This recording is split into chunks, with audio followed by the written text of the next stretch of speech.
Today we're going to be cleaning out this. We've got these cool flexible brushes we're going to run up there and out the roof, and then disconnect that, vacuum it out. Everything's going to be spick and span.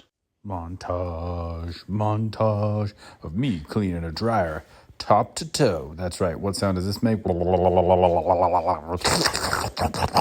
Now here's a cool trick. You take a plastic bag, some tape around the end of your blower. Now what this is going to do is it's going to expand within the pipe so that it seals it off really nice. You don't have to worry about any blowback. It's a great trick.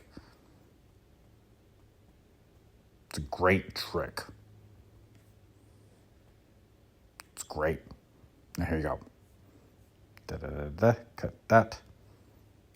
And then you fire it up.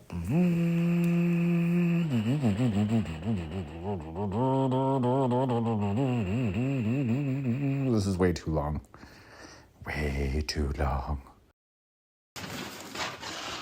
Nice and clean jelly bean.